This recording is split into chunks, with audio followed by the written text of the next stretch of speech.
It is that time of year. It is actually at this time of year appropriate to play this kind of music. And not this like is in October. Well, not in October. And this is your weekly dose of monkey business. I am your host. This is Chris, and in the studio with me are all the usual suspects. And that's a movie I think we have to book club one of these days, by the way. But Billy is here, Tanya is here, Cherie is here, other Chris. Our associate producer is here. The Monkey Girl is here. Hi. Hello, Monkey Girl. And Rob and Zach are here. So we are all here, and helping us out today from the happy phone lines, hello, Deanna. Good afternoon, everybody. Merry Christmas. We have not heard your voice in such a long time, hon. I know. Well, it's been football season and NASCAR season and everything else, and she's been working on our press releases and everything. Yes, she has. So she's been busy behind the scenes. So happy to hear from you, Dee, and thank you for joining us today. Today, as you could tell by the tenor of the music, she heard Christmas. She's like, I'm in. Is our Christmas episodes. We're going to talk about some of our favorite Christmas episodes. But before we get to that, it's time for announcements. And a question. Didn't you have a question? Did I have a question? You did have a question. Remind me what the question is? It was in regards to a Christmas movie. Oh, we'll get to that. Oh, okay. That's part of the episode. So this is separate. These are all our announcements. Is above and below. There's too many things to talk about. Well, that's that's why we're always tangenting, Tanya. That's why we always wander around. But anyway, to let everybody know, when you're hearing this, it's a couple weeks away from when we release this particular episode, but coming up is going to be a huge interview for us. We are having the Hillywood Show. They will be not in studio, but they'll be on the phone. YouTube channel parodyists extraordinaire, sisters Hannah and Hilly Hindi, say that 5 times fast, will be interviewed by us, by me. Oh, my God, I got to have my A game for that one. You're going to have to watch lots and lots of their parodies. Yeah, and we're going to be unwrapping that one for Christmas. That is going to be broadcast right around the 27th. So it's going to be our last podcast of 2017, and we're going out with a bang. We're going to be absolutely. Oh my God, I'm so excited. So am I, Cherie. When you landed this one, you were like giddy as a schoolgirl. I really was. I mean, it was really awesome. I'm like texting my Crest, going, "Call me right now, call me right now." I'm gonna tell you, call me right now. I really am excited. I'm looking forward to having a talk with these girls. I just love watching some of their parodies just over and over and over again. And the dancing production along with value, it. the sheer production value has just increased exponentially for them. So that's going to be a big one. That's coming up, and so we're setting the standards now. This is where you're going to expect your monkey business to go. We're having some fun and just can't wait for what's going to happen in the new year. So that's happening. Hillywood coming out on December 27th. It's going to be the last Monkey Business podcast for 2017, and we're going out in style. Woo, with a bang. With the Hindi sisters from Hillywood. Look them up on YouTube. Get familiar with their stuff before you can get a chance to talk to them. And then send us questions. And send us questions. So if you're reviewing them and it's before, when were we recording that one? It's the 10th. We're recording December 10th. Yes. Okay. Oh, this is being aired on the 13th. So never mind. Don't send us any questions. We already did it, and it was phenomenal. It was phenomenal. I can't believe they said that. The magic of radio. You should have checked our Facebook page by this point. Yes. I would have told you exactly what you needed to have done. Absolutely. We'll put out a Facebook post saying this is what's going to happen. This is why we have Cherie to organize exactly.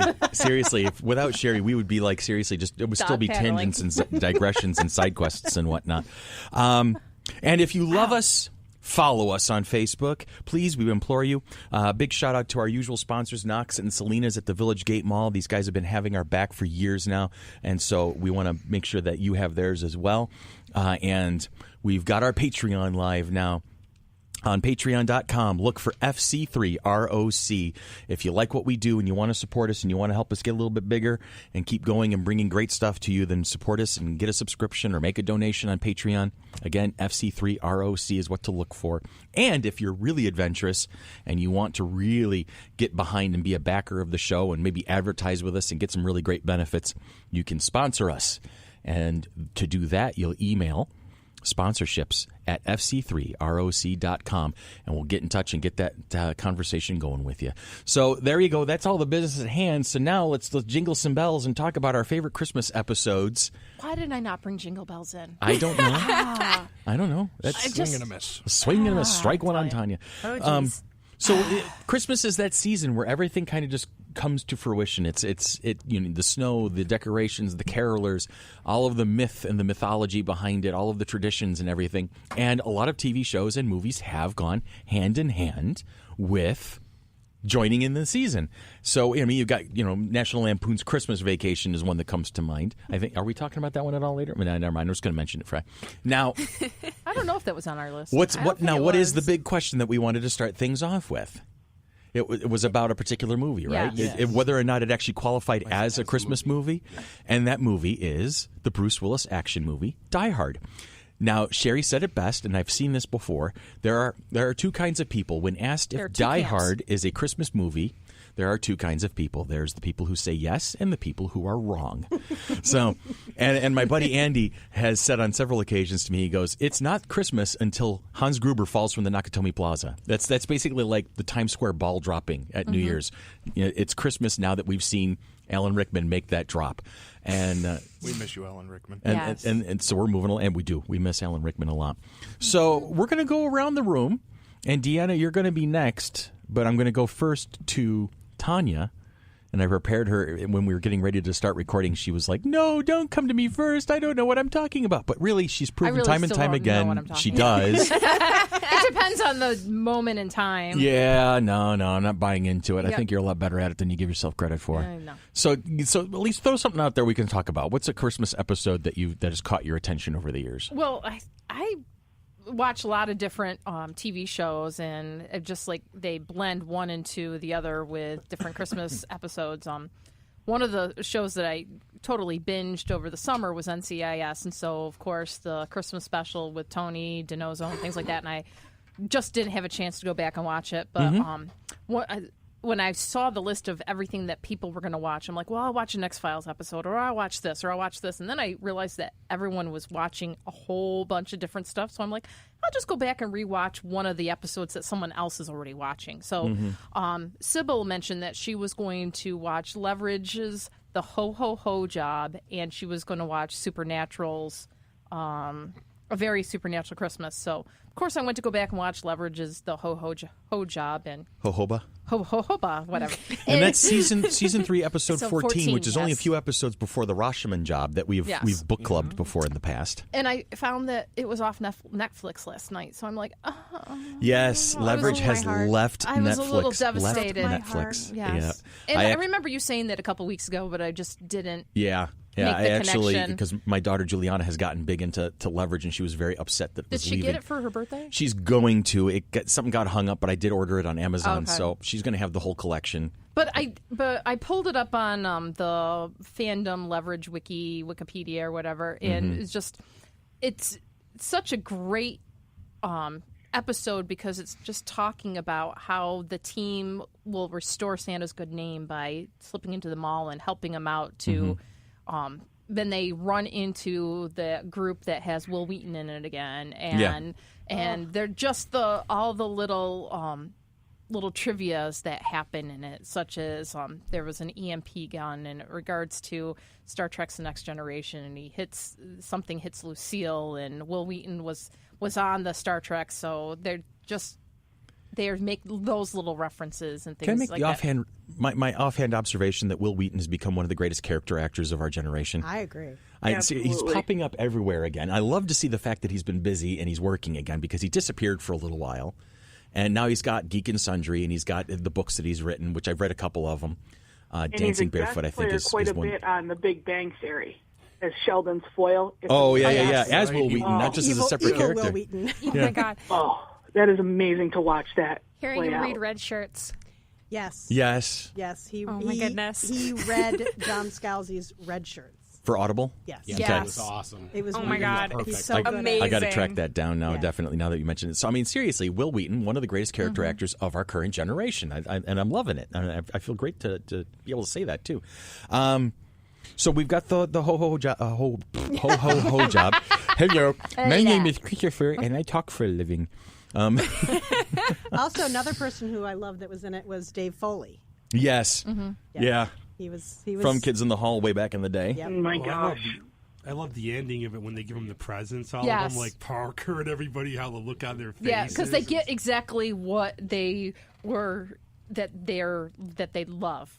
So My favorite. How did you know? I know. So not to do any spoilers, but I remember that. Well, I didn't say what it was. No, I mean, but you know what? This was aired December 12th, 2010. So this was 7 years ago. Yeah. So at this point, statute of limitations for I think spoilers is a year. or whatever. But it's funny because I'm like, okay, when did the iPhone 7 come out? Just now? Or just last year or whatever, and they're making reference to version 7 when he's like only has version 5. So I'm just like going back to look at it now, and I'm just like, oh, see, now the little Easter eggs are hitting me. Now. They hit me well. No, after you the can't fact. have Easter eggs hitting you during a Christmas special. They're Christmas eggs. There you go, Christmas eggs. Oh, Cadbury man. Christmas eggs. Hey, there's an idea. Well, they do have Halloween those. ones? They had autumn ones or Halloween ones. They don't taste as good as the regular Easter Cadbury. It's the different dye in them. Yeah, Taste the different. Christmas It's ones the green filled dye with doesn't tinsel? taste as good as There the you go. yellow. Yeah, there is a different taste to it, but oh well. So that was the first one, and that's definitely a shout out to Sybil in regards to the leverage ho ho ho job, and we wish her lots of love because she's not feeling good. Yeah, she has no she voice. couldn't but join I have us today enough on- voice for the two of us. There you go. See, let's look at it that way. The Why are positives you of things. laughing? Something totally unrelated. I'm not laughing at you. I'm laughing adjacent to you. Yeah, because he's not with me because I wasn't laughing at I'm that not point. laughing at you, Tanya. I'm laughing because of you. I like that one. You like that? I'm thefting that Okay, one. you broke John. Ah, poor Ton. Hey, Dee, Hey, Chris. what was He's your an ass. contribution to this little conversation? I had two. The first one is the Grinch. Okay, classic. Let's go with the Awesome. classic. I am Mr. very Grinch. cool Thorough rate. when it comes to holiday specials. And the Grinch, it's just for me, Christmas doesn't start until I see the Grinch and Charlie Brown. Yes. Okay. That's that usually kicks me into Christmas gear. Yep. But it's just I it's was just in a Charlie Brown's Christmas when I was in grade school. Nice. I think we all were at I one was point or another. Linus. That's a traditional. Did you have the blanket and everything? I did. Nice. It's funny. I'm still Charlie Brown. Ever kick that football, Chris? Never. Never kicked the foot. Poor Chris has not kicked the football. So Sorry. So we got the Grinch and Charlie Brown. Are those your two? third one that I had is a Christmas Carol, any version. Right. All versions. Right. And to me, I love to watch it Christmas Eve. It's it's one of those things that. You know, I'll be honest. I've avoided a Christmas Carol for a few years now. I don't know why, but whenever I've seen it on, I've surfed past it, or Which one? Well, if I see Scrooge, I watch a Mickey's Christmas Carol. Well, there's that. To me, I don't know. Scrooged. Scrooge is a great one with Bill Murray. Blackadder Christmas Getting Carol. his butt kicked. The Blackadder, that one. I don't know what it is, but it just something about it. It not turned me off, but it's like something about it just kept me at The arm's Patrick length. Stewart version. That's Oh my amazing. goodness. Favorite. I have not seen it yet, so you know You what? need to I see think it, this Chris. year I'm going to do that. On Christmas You Eve, I'm have going to to. watch You have to. Patrick Stewart's Christmas Carol. It's excellent. I've actually read A Christmas Carol, and I think it is the most just perfect to the On the actual mark? story. I mean, like you were talking, Chris, you were talking About the details of the actual movie where they put ink on his hands because he's drawing. He's writing with a quill. Okay. And ink, an inkwell.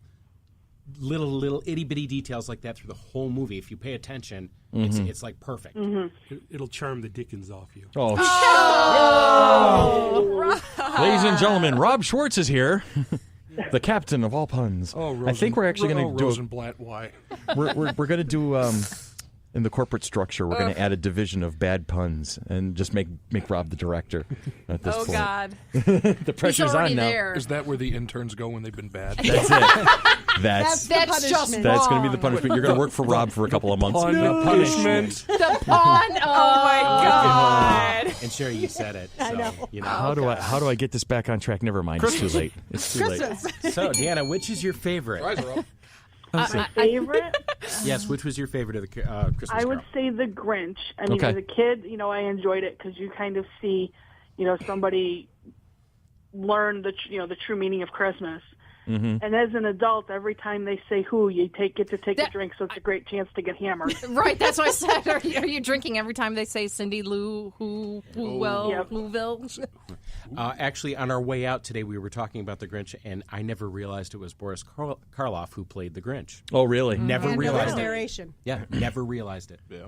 And the one who sang the song The voice of Tony the was the Tiger. voice of Tiger. Tony the Tiger. You're a mean one, Mr. Mr. Grinch. That's as much as that song I can actually do. And can I tell you guys a little secret? Tell me a little secret, Cherie. My mother-in-law is a who. She's a who? My mother's name is Cindy Lou. Oh, man. Cindy Lou who? Cindy Lou And Who. she sounds like she's about to. She has a has high-pitched voice. High-pitched, soft voice. Yeah. That's Poor Nana. adorable. Yeah, we're picking on Nana. Sorry, Nana. If you're listening to us, we do it with love. We do it to her face. Okay. Well, then we do it to your face with love. So She'll probably give you the bird. there you go. It's all good. It has to be great because it's a Chuck Jones. Well, yeah. Yeah. Yeah, Like, that's those are the Scream's cartoons classic. that are like Right. Yeah. Chuck Jones.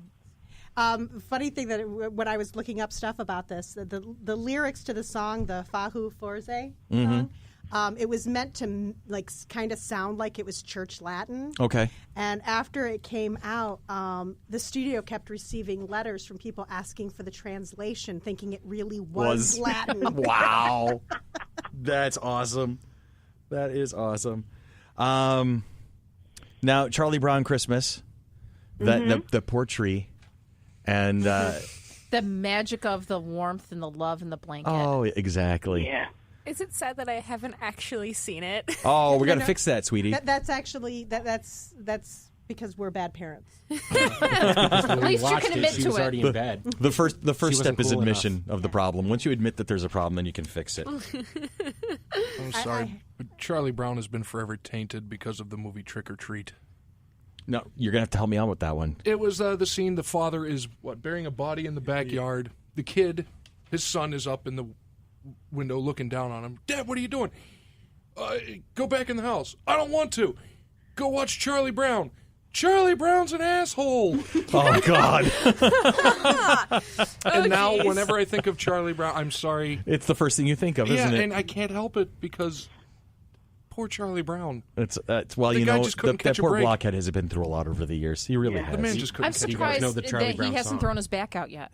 With the way he over swings when he goodness. kicks, tries to kick the because football. he tries to kick the football. Yeah. That Lucy. Oh my She's God. she's mean. Picking on me. Yeah. All right, who's next? Who's Billy. next? Billy's Billy? next. Okay. Give me some love on the Christmas. 1974 is the year without a Santa Claus. Okay. That's because that was the year I was Rankin and born. Bass. Oh, I see. Yes. The original Trinity were already mentioned: Grinch, Charlie Brown, and A Christmas Carol? yes, thank you. But there were so many great Christmas specials during the era where I was growing up in the 70s. You had the one with Burgermeister Meisterburger, And Mr. Heatmiser. Mr. Frosty the Snowman. But Year Without a Santa Claus is the one with Heat Miser and Snow Miser. Is that the one where you put one foot in front of the other? Yeah. Once again, I'm nothing I've Mr. seen. Heat Yes, you Miser. have. I'm Not Mr. in a long time, Maybe then, not 'cause in a I long don't time. Fix remember It it. never snows in Southtown. You know, that's the one where you find out Santa Claus is a wimp. He wakes up with a cold somewhere between Thanksgiving and I don't think I can do Christmas this year. Oh no! Eat. So, No one wants a thin Santa Claus. oh, that's a different one. Yeah. yeah, that's Rudolph, I think. That's the Yeah. one. Yeah. Okay. But Shirley Booth is the voice of Mrs. Claus. Uh-huh. She calls her two main elves Jingle Bells and Jangle Bells into Jingle and action Jangle, yeah. to go find kids to prove to Santa that kids do still believe in Christmas. And they wind up in a small town America where lots of kids don't believe in Santa, but Iggy does. And Iggy takes in Jingle Bells and Jangle Bells and their quote-unquote dog, who is actually a reindeer, winds up being sick because it's too warm Oh. in somewhere in America, winds up in the dog pound. So Things Santa go has from to go. bad to worse. Santa has to go rescue him, and there's a deal made between Mother Nature and her two kids, Snow Miser and Heat Miser. And I just love that. I love the music in it. I Yeah. love the characters. I love Mrs. Claus was Shirley Booth, who at the time had a sitcom. Well, before then, had a sitcom called Hazel. Who were But the character actresses. Who were the voices for Heat Miser and Snow Miser? Dick Shawn and George S. Irving. Right. And most people don't remember in 2006 there was a live action remake Oh, I'm seeing with that on the screen. Delta Burke as Mrs. Claus and John Goodman as Santa Claus. Okay. And Yeah. I remember comedian Eddie Griffith was one of the Jingles or Jangles. All right, I can And see Chris that. Kattan was an added character. He was an evil elf that wasn't in the animated version. He was Sparky. Because that's Chris Kattan. Yeah. And that's, seriously. And that's the last time he worked, I believe. But His career Oh, ended God. at that Yeah. point. Didn't the Misers like have songs or something? Oh, yeah. Yeah. Oh, yes. I was singing one of them. That's Yes. that's the most. That's everybody's because- favorite part of that special, and almost the only thing people remember Well, from because it. didn't one of them like not know how to walk because they never got out of the chair or something? Because that's why it was I like, think that was a different No. or that was because that was like put one foot in Santa front Claus of the is coming other. to town. That was Is that what that Claus one? Coming to town. Yeah. That was the probably moment. also 1970 something that But also, I was it young. was the It's second one of the time. Rankin and Basses. yeah. Yeah. The second time Mickey Rooney played Santa Claus because he was also Santa Claus in Santa Claus is Coming to Town. Is that the one where the origin story of Yes. Santa Claus? Yes. With Kris Kringle. Right, So right. I just love that special, and I watch it anytime it's on. And found it for free online and rewatched it the other night. And The only reason I even remember that they had a song was because the junior team the junior roller derby team I was on. One of the girls was like, "What song should we do?" Because we were called the Frostbites, and they're like, "Let's do the Miser song," and I'm like, Da-dum-tsh. I don't understand. Billy will find it before That the was end when of I knew I the was show. in trouble watching Batman and Robin when Mr. Freeze broke out into the Cold Miser song. I was like, And strangely enough, I've been binge watching the first season of Veronica Mars lately. Okay. And Great just show. came across the last episode my wife and I watched was Friday night. It was the Christmas episode just by coincidence, like 12 episodes in. And at one point, the main characters are watching Mr. Heat Miser and Mr. Snow Miser they're watching that Doing their special. I go, okay, I got to mention it. Veronica Mars is an excellent show if you haven't It watched is. it. Absolutely. Wonderful show. And watch The Year Without a Santa Claus. Wow. Producer Cherie, Yes. you're next. Okay. Well, to me, this is the best special ever. Uh-huh. Best Christmas special ever. And that's Emmett Otter's Jug Band Christmas. That's your thing. That's Emmett Otter's your jam. It Oh has my been- God, I remember that. It has been my favorite Christmas special for 40 years. Yes. To watch that all the time. Yes, we've always owned that in some form or another. And it's amazing. The music, and it's Paul Williams music, and I always love his stuff. Not Paul Anka. Not Paul Anka. We had this conversation the other night. It's Paul No, Williams. Paul Williams. Little short guy, Yes, blonde hair. yes. Yeah, great songwriter. Absolutely.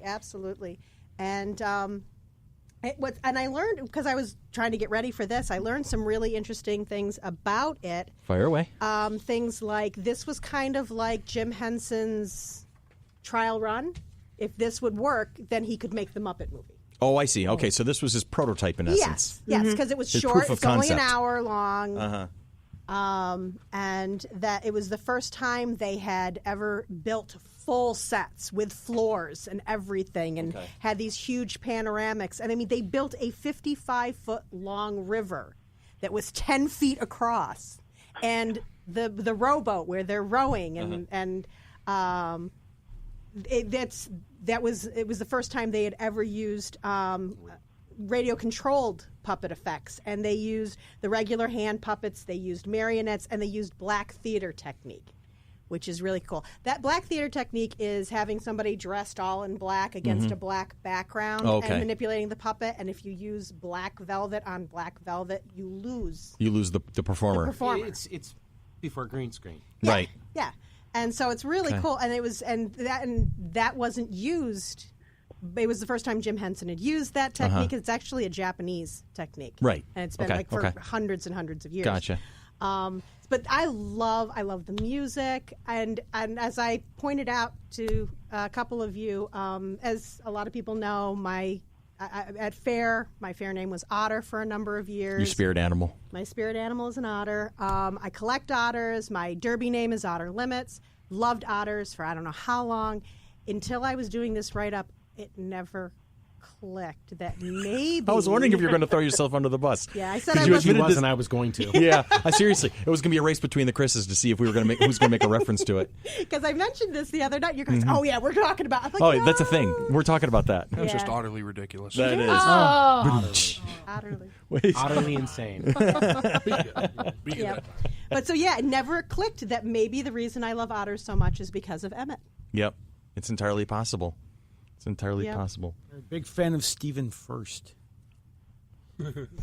Okay, there was an obscure one. Animal House? Animal House. I have the wrong guy. No, you are correct. Stephen First, who also played Veer in Babylon 5. He Flounder. I was wrong. Flounder, not Otter. Otter was one of the other kids. Otter was Mozart, wasn't he? No, that was Pinto. Oh, it was Pinto. That was Tom Hulse was Pinto. Yeah, Pinto. Otter was one of the senior Why guys. Pinto? Tim was Matheson? Yeah, I think so. Yes, I think Tim Matheson.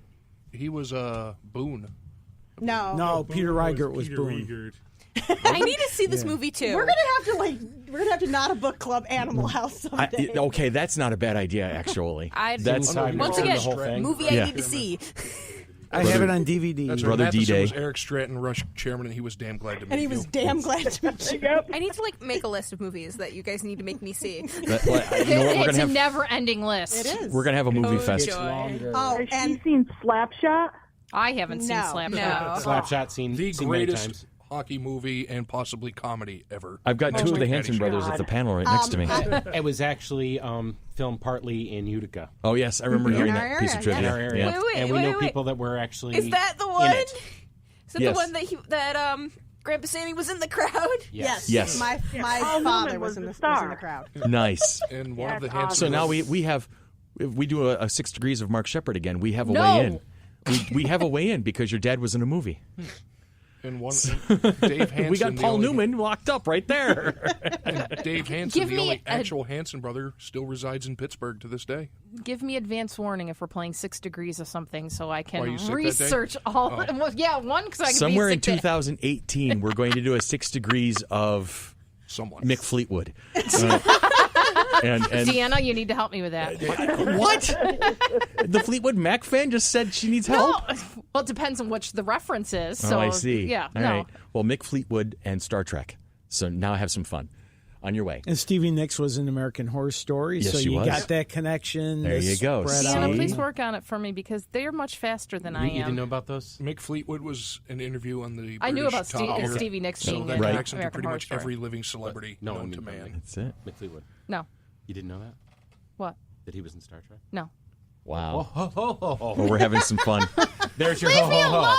We're having some fun. That is a Christmas present. Go All look right, for to it. put this wobbly train back on the track, Zach. Well, What was your selection for this topic? Well, the first I have to say for me, in the reference to classic and favorite Christmas movies, the end-all be-all, in my opinion, A Christmas Story.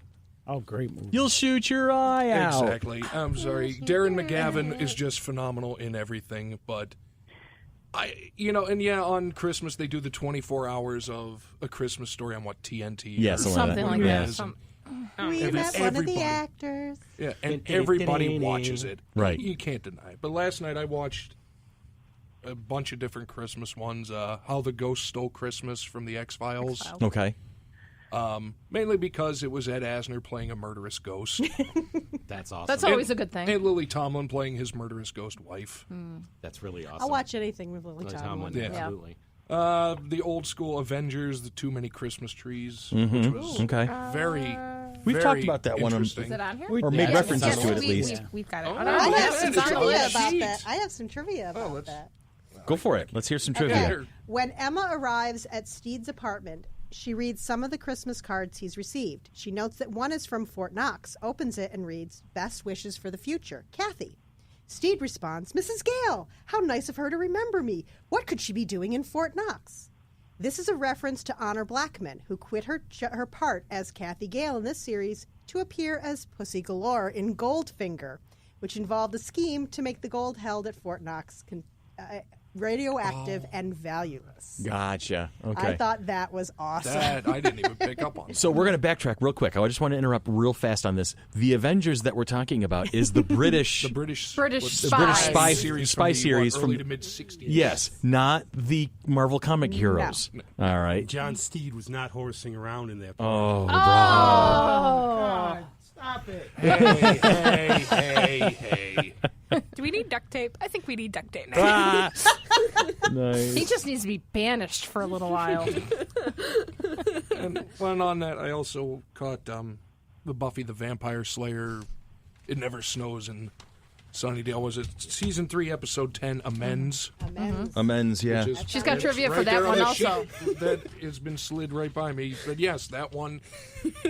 And finally, because I think Chris, you posted it in the forum about what to watch, the Doctor, the Widow, and the Wardrobe. Right, which I was going to talk about a little bit more. Yeah, I'll just lay the groundwork for that one. Sounds good. I caught that one last night as well. Okay. There's so many, but like I said, for me, it's really A Christmas Story is the classic, the heartwarming one. Fragile. And going back to Slapshot, it sadly ruined part of my childhood when Ralphie's mom was topless in bed with Paul Newman. That's right. So there's a good connection. Once I realized that it was Ralphie's mom, it was my God. Deanna just picked up on that. I did not see that coming. Well, yeah, because it was off screen when it happened. I never made connections, so you know. Yeah. Well, no, there's go back another thing now is we can do 6 degrees of Zach's ruined childhood. Yes, I'm not playing. And thanks, really, because we have Paul Newman and Darren McGavin. Yeah. I mean, we're set. I can. Hey, you want to know how I ruined our child's Tell me. childhood? Oh, God. I randomly send her pictures of Anthony Stewart Head dressed as Frankenfurter. Oh, excellent. From Excellent. It hurts her brain. It hurts. It's so painful. There's not enough brain bleach in the world for that one. I know. I get it. Especially when you know him as Giles. He looks awesome in that. That's how you can. You know what? There are many occasions where you can tell a lot about a particular actor based on some of the cameo parts or offhand stuff that they do. And my example for that is Tom Holland, the new Spider-Man. Mm-hmm. This young man is fearless, and I'll explain why. He showed up on Lip Sync Battle, and he was doing Rihanna's Umbrella, dressed as Rihanna. Mm-hmm. Okay, nice. With the lace outfit and everything, and he did not hesitate at all. There was no, look at me, I'm funny, I'm a joke. No, he was, this is my costume for this particular event. Let's rock. Oh, yeah. He was like so right on with it. Heath Ledger as the Joker in Dark Knight Returns. Or Dark Knight Rises, whatever the hell it was. Dark Knight. The Dark Knight. Whatever the hell that second one was. And, you see actors, and then there's some have you ever seen actresses as well. Have you ever seen the movie Tu Wong Fu, Thanks for Everything? Julie Newmar. Only bits and pieces of it. I've never watched the whole thing, and that's Patrick Stewart, isn't it? Patrick I've watched more. Yes, Patrick Swayze. Patrick Swayze. Wesley Snipes, and John Leguizamo. I've actually, I have watched that whole thing. Drag queens. Yes, and no pun intended, they played it straight. Oh yeah, they did. Patrick awesome. Swayze nailed it. Also, he did. Oh my God, Priscilla, Queen of the Desert, with Hugo Weaving Yes. and Terrence Stamp in it. And so you see these moments, and boy, we are way off topic. But you see these Merry moments. Christmas to us. Yeah, this is our present. It's our present is hearing us what we like. Just how they approach these things, and like you said, playing it straight. And it's not to be funny. This is they knew this what was going to look like, and that's when comedy's at its best. Is they're not picking on themselves; they're playing the character. They're giving it life. They're giving it breath. And just it's these hilarious situations. So anyway, fearlessness, and that's so Anthony Stewart Head dressed as Frankenfurter from Rocky Horror Picture Show. That's what started this whole tangent. We're going to come back around, and we're going to listen to Ehlanna, poor Ehlanna, going, "No, don't do that anymore to my poor brain." Oh my goodness. Tanya, find that for me, would you? Oh, I God. do just randomly send her photos. Yep. On her, I just text them to her. Anthony Stewart Head as Tony Head as Frankenfurter. All right, so now Roberto, Okay, first, there's one I don't think people can find a lot because it's very obscure. It was the Galactus meets Rudolph special, where Galactus, the spaceways are cloudy, Rudolph. Yeah, to guide you to a planet. Shut his microphone off. Just shut it off. It's safer for everybody at this point. Are you turning off his microphone? He's lost microphone privileges at this point. What I'm looking at actually is Mystery Science Theater did one. They did a Mexican Santa Claus movie. Oh, I do like and that this one. Just to describe the plot for you. It's Santa teams up with Merlin to fight the devil to save Christmas. And if you can get by the beginning where all the children of the world serenade Santa, you're in for some laughs. If you can't, that's a challenge. But that one's Adam West used to host the Turkey Day Marathon of MC3K, and they'd always debut a new one. And that one was just, it's got something for everybody. And now the one I won't bring up is Happy Life Day. Oh, no. I won't bring that one up. No. Has that one ever gotten a proper release or improper? I don't think so, although somebody found a DVD of it recently at this table who will... No. Oh, yeah. That's right. I forgot about that. I didn't buy it. Thank God. I almost bought it. Yes. It's okay. I'll send you the link. It's the ultimate gag gift right there. I've got the link saved like 3 times on my computer because I've had it sent to me that many times. Oh. And, of course, I was, I'm, 4 years younger than you? Something like that, yeah. And so I was that much littler when it came out, so I enjoyed it very much. Yes, so you were able to check your brain at the door on that one because I was like 3 or 4. Yeah. When did that one come out? Was it 79, 80? What was it? The Star Wars holiday special, Christmas special, the much maligned and for good reason. Yeah, D, seriously. Take the shot. 1978. 1978. So it came out right after. I was Even 4. Mark Hamill gets the willies when somebody brings that up on Twitter. I was 6. I think he goes into convulsions. Like I said, I was 4, so it was good. Yeah. I was the target audience. You are. You were exactly it. Yep. And once you hit 5, you're out of the audience. But it was too late. Yes, I'd already seen it. So B. Arthur was in liked it? Yes. She played Chewbacca without makeup. Without makeup? Is that what you said? Acmina? Stop it. Acmina? Bad. And if you want just one that's just sort of like good old-fashioned fun, the Lois and Clark Season's Greetings with the stars from the Jeffersons, Harry Heckelbaum. Oh, I like makes that one. Yeah. The comic Space Rats makes everybody greedy. And it's just fun. It's just like old style, just, But speaking, there are shows that are hard to find that shouldn't be. Lois and Clark being one of them. I mean, they're all on DVD. That's on our list, You too, can the go Lois and to Clark. you can go to the library or buy the DVDs if you're. But like another show, and I was thinking about talking about this during this episode, and I guess I will now. Moonlighting. Love that show. Season 2, episode 10 is their Christmas episode. I said that. And it's amazing. It's hilarious, and it's basically the Christmas story. Miss DePesto finds a baby on her doorstep, or it's left in her apartment. The father is a gangster who was in witness protection who was murdered. His name was Joseph. Guess what the mother's name was, and is on the run from the gangsters? Hazel. It was Mary. Oh, wow. Oh, Mary and Joseph What a left the coincidence. baby. And the 3 investigators who wind up helping David and Maddie, I think were Saul King, Bob King. There were 3 kings. Ooh. And it's just an excellent episode. If you can track down Moonlighting season 2, it's fantastic. It really is. It's Moonlighting was such a good show. It was until they jumped the shark.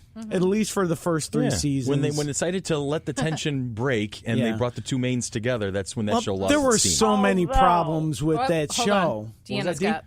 Go ahead. Although the episode where they brought them together where That was phenomenal. they slap the crap out of one another is one of my all-time favorites. That particular episode is excellent. It was after that the show went downhill. Right. But Bruce Willis and Sybil Shepherd hated each other. Right. Then she wound up pregnant and written off of most of a season. Yeah. Replaced by Booger from Revenge of the Nerds. Yeah. Right. So the series had a little problems. love for Curtis Armstrong. Come on. The series Metatron. had problems after that, Metatron. but for about 2.5, 3 seasons, that show was perfect. Yep. The Transformer? No, Metatron, not Megatron. Not Megatron. What? The gun? And when we were talking about when Monk was asking about movies that she needed to see, I recently picked up Better Off Dead. Tell me again. I recently picked up Better Off Dead. That's the John Cusack movie? Yeah. Okay. And Curtis Armstrong Curtis is in it. Curtis Armstrong's in it, yeah. 6 Degrees of Curtis Armstrong next week. Yay! Tanya, you first. I hate you all. I can feel the Christmas hatred. One Crazy Summer. More John Cusack. Yeah, more More John John Cusack, Cusack, yeah. and more Curtis Armstrong. Wasn't he in go. Con Air? Yes. Yes. There you go. He was I win. Russian Con Air, wasn't No, John Cusack. No, Billy Ray Armstrong. Wait a minute. No. Billy Joe. Never mind. Sorry, I went green together for a moment. Good Lord. All right. Where are we at? I don't know. We lost. Rob and Zach. Ehlanna, Hi. give us some Christmas love in here. Wow. She's not your kid whatsoever, is she? Okay, didn't think so. Now, I've got a great Someone future left her on our doorstep. a great future Christmas episode for this particular podcast. A monkey and some mistletoe. Or a monkey girl in the mistletoe. That almost sounds like an Agatha Christie. Oh, jeez. So the two I was bouncing between were the Eureka episode, Okay. Do You See What I See? Uh-huh. And the Danny Phantom episode, Fright Before Christmas. Eureka is such a great show. I loved Eureka. I always, because it was unafraid to try something completely weird, and it was the first show. Fringe was really good at this, but it was the first show that was sci-fi craziness that something had consequences that remained. You know, it wasn't just the crazy thing of the week, like on Star Trek. They would solve it and everything would go back to normal. Time jumps or parallel universes, whatever. But Eureka was unafraid about, if this thing happened, it's going to change the whole show, and it would allow it to happen. And then that would be And it stayed for episode after episode. Yeah, after and it would stay episode. until they found a way to fix it. You know, Yep. so And some things never got fixed. and some things never got fixed, which was a Fringe was specialty. They were very good at that sort of thing. I So like this episode because... tell me more about this episode in particular. I love this episode because you get to see a bunch of different animation styles. Mm-hmm. Because what happens? The kids mess around and they turn the place into a story. Everyone in town, except for 3 characters, become animation because they got sucked into a storybook. Because only in Eureka could that happen. Yep. And Eureka and its sister show, which we have already book clubbed, Warehouse 13. So Now, is Eureka on Netflix? I don't think so. Don't think it is. It One was. It season. was, but I don't think it is One any longer. season. Just one season? One And I season. don't Okay, think it's on who's got it Amazon on Prime. DVD that I can borrow? I don't know, but I think we're just going to have I that. believe you can check your local public library, I'm sure I Yes. could. but I don't think it's on Amazon either. No? Nope. No, That's because a I've shame. gone looking for it because Yeah, I have really too, want. I because wanted to haven't seen rewatch it. Eureka in a while. Have to I fix haven't that seen soon. it. I wonder a if it might be great on show. Sci-Fi on Demand. I don't know. I don't have. That might be something to look at. Look into. We'll have to figure that one out. Tell me a little bit more about Danny Phantom there, young lady. You were the one who brought him up. Yes, I did. And that's the animated feature. Was that Disney XD or something like that, or Something like- Cartoon something Network? like that. It's Okay. I think it's Cartoon Network. Okay. could be. I don't know. Maybe it was Nickelodeon. I think it was Nickelodeon. Hold on. One of the kids' shows. It was one of those channels. It was one that I never saw in order, but I loved watching. Nickelodeon. Nickelodeon. Nickelodeon. Tyler loved this show. It was clever. Okay, so the brief synopsis of it that I was given was when Danny destroys the only copy of A Ghostly Christmas Story, the book's author turns him into the main character of a new Yuletide tale, making Danny hate Christmas more than ever. And he already hated it to begin with. So it's kind of like, is it kind of like a Scrooge type thing, like a Christmas Carol? So like, Sort of, because yes, he does hate Christmas, and yes, he does learn his lesson in the end, but the funniest part is Sam, because you would think she just despises the holidays. She doesn't. It's like her favorite thing Now, ever. who is Sam in this equation? Because I'm not as familiar with Danny Phantom as others. Sam is is one of his 2 best friends. Okay, so she's Goth girl. a regular. Goth girl. Okay, She's the Goth goth girl. girl that hates the world, and it's Okay. just like... So the goth girl that hates the world, and suddenly Christmas comes Love- around, and she loves becomes all Christmas, She's not even, happy elf. She doesn't even celebrate Christmas. She celebrates... her family is, I believe, Jewish. Uh-huh. But she still loves the holidays. Okay. Hey, that works. So you get to see her be all cheerful about the holidays. There's like literally a character that she goes, "Happy Holidays" to, and they're like, "Oh God, it's the apocalypse." The whole thing rhymes. It's a lot of fun, and I enjoy it. I enjoy it so much. Very cool. Very cool. Dee, you got anything else for us? No. No? You know, like I said, I'm kind of like Billy. What I watched as a kid, he sticks to the classics. What I still watch now, and it's, you know, I see these new ones that come out, and they're not the same. They look forced. I don't know. I'm not a big fan of them. Just give me the old school holiday stuff, and I'm happy. It almost feels like well, we have to put together a Christmas special because it's expected at this point. It's kind of why I'm getting off a lot of them. Is right. That, you know, they're trying to trying to fix stuff that's not broken. Yeah. Just watch Rudolph and Charlie Brown, and you're good. Right. I mean, you know, my mother still, you know, texts me, "Hey, did you know Charlie Brown is on tonight?" Or "Did you know Rudolph is on?" Or, you know, so even my parents prefer that over some of the new stuff. Plus, Deanna, when we were kids, we waited all year for those specials. Nowadays, everything's available at any time. Right. This, you like circled your TV guide. You know, next Wednesday at 8 o'clock. Popcorn was being made. Yep.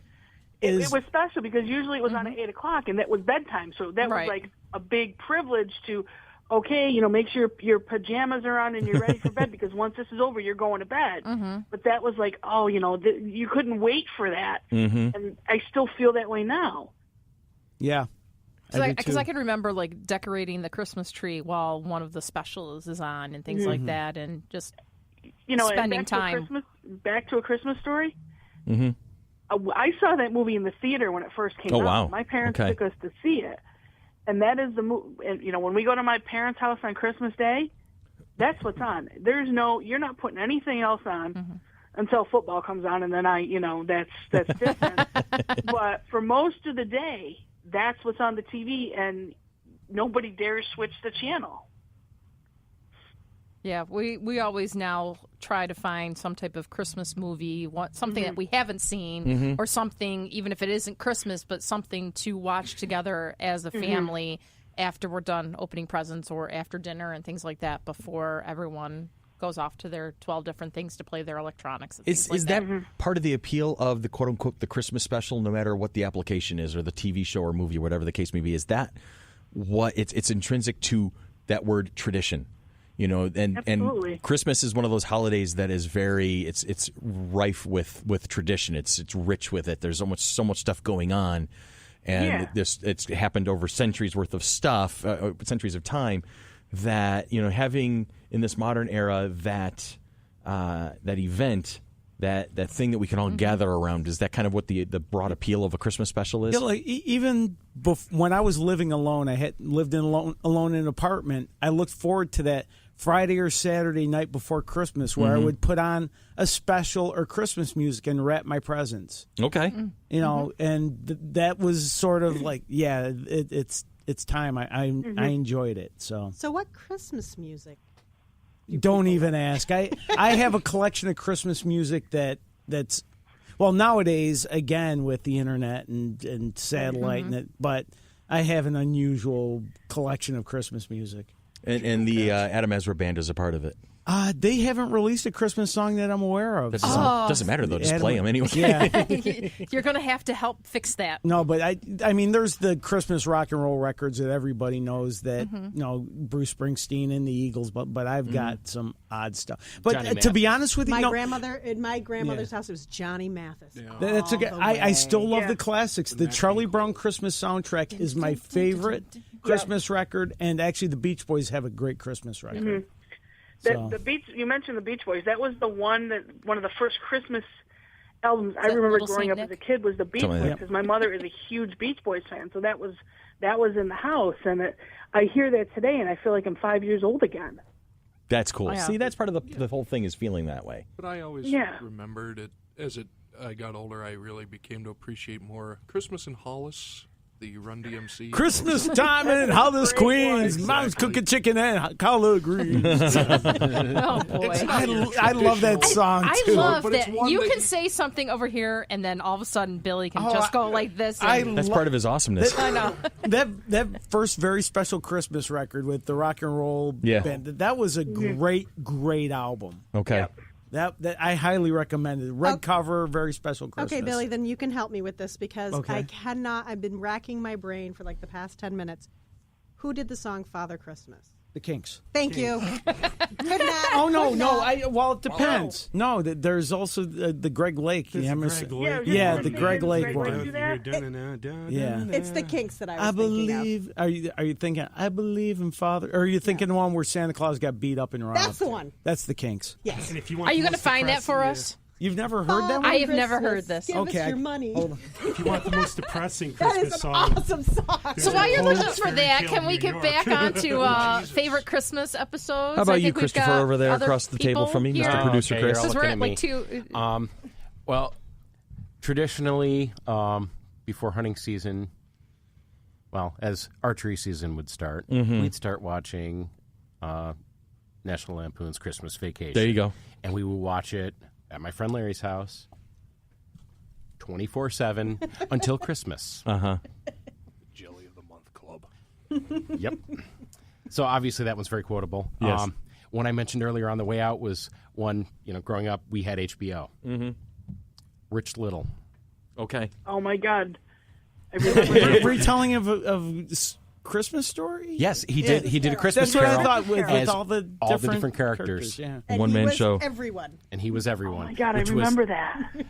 See, there you go. I got somebody remembering that, and that was hysterical. Obviously he doesn't have the best reputation now, but that's Rich Little doesn't? yeah. For what? What, just being a just- jerk? Or did he grab someone? Or I think it was what? pretty. I think it was just All his of it. attitude. Really? Yeah.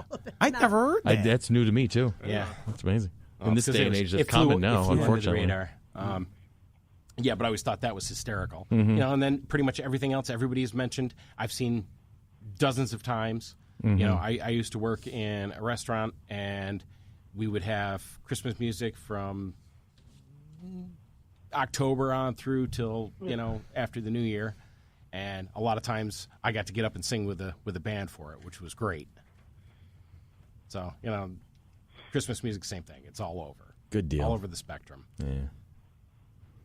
But I'm not going to go into any more because, we've already mentioned them all. Oh, no. I did forget one. What'd you forget? One came up that when we first started talking about this was Gremlins. Okay. Oh, yeah. Because That everybody is a forgets about Christmas Gremlins movie. being a Christmas And I movie. love Gremlins. There's a couple of honorable mentions for this season, and like A Wonderful Life with Jimmy Stewart. Yeah. Uh-huh. Nightmare Before Christmas. Nightmare Before Is that Christmas. a Halloween or is that I think it's a little of Christmas both. or is it both? It's a I little of consider it both. a Halloween movie. Well, It's the only acceptable Christmas movie to watch at Halloween. oh, I see.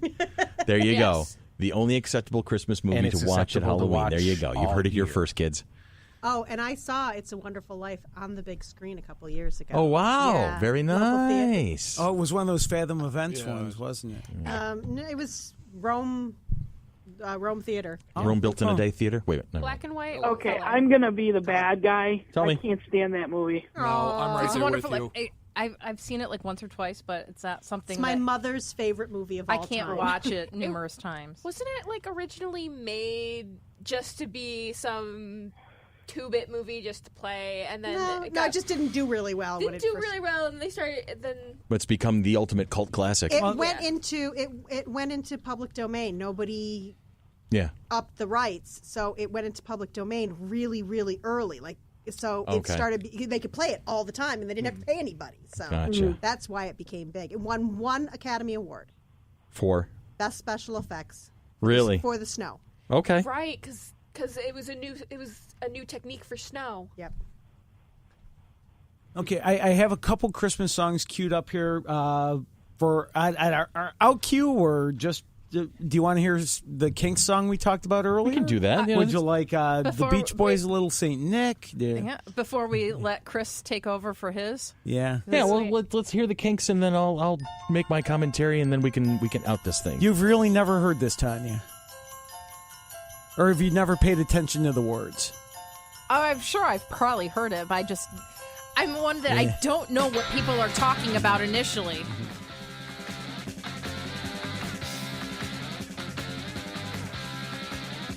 I don't know. Oh, yeah, I have heard it now. Okay, Santa Claus gets beat up and robbed. I guess I just haven't really paid attention to the lyrics. I want to know what the creepiest Christmas song is. Creepiest Christmas song? This may be it. I don't know. I'm pretty sure if Marilyn Manson ever did a Christmas album, that would win. What about that duet that everybody does? Oh, the very rapey Christmas. Very Oh, great. God, I hate that song. It's the creepiest it's cold Christmas outside. What's the name? Oh, of it? baby, it's cold. Baby, it's cold Baby, it's outside. cool. Yeah, that one's bad. It's Yes. the date rape Christmas song. Yeah. Yeah. But when you hear Dean Martin do it, you just have to laugh. Because Dean is half in the bag when he's singing the song. I don't know what you're talking about. Are you half in the bag right now? I wish. Are you drinking over there? That would make my back feel a lot better right now. Okay, Chris, so is tell it us me? about Doctor Who. Yeah, because that's the Because we thing. knew that this was waiting. Well, that was it. That's the thing. When you hear me in the conversation, you know the Doctor Who references are not far behind, and that became part. We were making references to tradition earlier, and that's become one of theirs. Is the Doctor Who Christmas special? They didn't have it in the classic series, or maybe they would make references or something like that. But the new series will always have its season and then a Christmas special, which has been the release of the new Doctors and some of the best episodes ever. Yeah, and there have been a lot of great, and most of them will make references to Christmas. And there was the 11th Doctor one where it was a Christmas Carol of sorts, where he helps the guy, from his younger years look at a situation. But the one that really caught my attention always was the Doctor, the Widow, and the Wardrobe. Wasn't 13's Christmas episode the one with River Song? 12's. 12? Yeah, 12's. 12, but it really wasn't a Christmas episode per se. Right, brain, Yeah, not that's here. That's all right. That's all fine. But then in the next Christmas episode, it's coming up is going to have two Doctors, the first and the most recent last Doctor together, and they're going to regenerate together. It's going to be fun, very very cosmic. But no, the one that caught my attention the most, the one that I want to talk about, is the Doctor, the Widow, and the Wardrobe from season 7 with the 11th with Matt Smith's Doctor, and I think it was just the overall the whimsical quality that it possessed, and there were some times where it felt like the episode was all over creation, much like our podcasts. But there was always this overwhelming. The 11th Doctor is our spirit animal. He really is. Yeah, Matt Smith's uncoordinated cat. Oh my God, he really is a 6-foot puppy. You just never knew where it was going to go. He just proper bonkers Doctor. Yes, Tanya's doing her pantomime of the inflatable guys you see in front of cell phone places. No, Ferengi. Yeah. So, but it all starts off Christmas Eve, 1938, and the woman who unfortunately becomes the widow. She comes to the aid of an injured spaceman angel. Okay, so Matt Smith with the helmet on backwards, and you know it's him because you recognize the voice. And she goes, she helps him out, and he goes, I will be there. I'll repay this kindness. All you have to do is make a wish. And that's it. That's the end of the moment, and it goes away. And he finds his way back to the TARDIS, and he's off on his adventures. And then Madge's life kind of unfolds, and her husband is killed during World War II. He was a pilot, and she's taking the children out to the countryside for a little break. She's going to break the news that their father is not coming home. The children are not aware that this has happened yet. And all of a sudden, there's the Doctor as the caretaker of the manor house that they're renting or staying at. And just how everything unfolds. And you know, because the Doctor is always up to something. And just how he's letting things kind of unfold as whimsically as possible. And I really don't think any of the other Doctors could have pulled this off. Maybe 12. Because especially in the later year, Peter Capaldi's Doctor, you see that soft spot that he hides underneath all of the, all of the pain and the anger and the grief. But I don't think 10 or 9 or any of the others could, maybe 4 could have pulled this one off. Tom Baker's Doctor, I think, would have been lined up for this kind of a thing. But for me, it's what brought my favorite thing, which is Doctor Who, obviously, and combined it perfectly and married it perfectly with one of my favorite holidays, which is Christmas. And just seeing that whimsical, anything can happen, the wishes come true, and watching things unfold, and it was I loved that one of all the Christmas specials. That one's my favorite.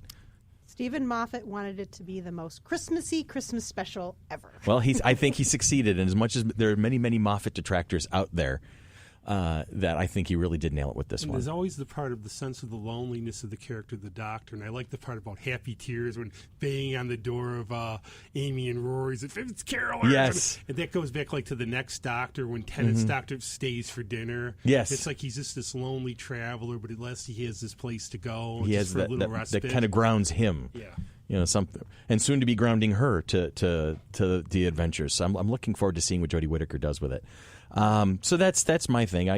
My tip of the hat to my favorite show. What I love about this one is the fact that one of my favorite books growing up was The Lion, the Witch, and the Wardrobe, and that whole series. The C.S. Lewis books. Yeah. It was just, there were so many references to the point where they actually changed the little girl's name. She originally was named Lucy. Oh, okay. And then they went, okay, we're taking it a little too. That's the bridge too far that we were not going to recover from.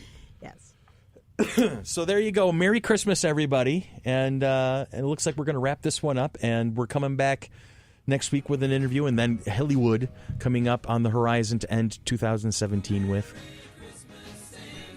Outstanding. Love it. So this has been Monkey Business. So for Deanna and Ehlanna and Zach, who's going to say something real quick? Just real quick, I promised her I would. To our newest subscriber coming all the way from the foreign land of Ohio. Also a fellow Whovian. She loves it.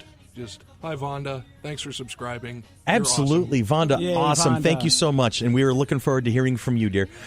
So for Robin, for Zach, for Ehlanna, for Deanna, for Chris, and for Cherie, for Tanya, for Billy, and myself, I am Chris. Merry Christmas. And thank you yet again for hanging out with us, the Monkey Business crew, a product of the Mighty Monkey Corporation, purveyors and producers of the Flower City Comic Con, coming at you in 2018 on June 9th and 10th. Follow us on Facebook. Like us on Facebook, love us on Patreon, and keep an ear out for what we've got coming next, because in the new year, it's going to get fun, as it hasn't been already. So thank you for everything, and we'll talk to you soon.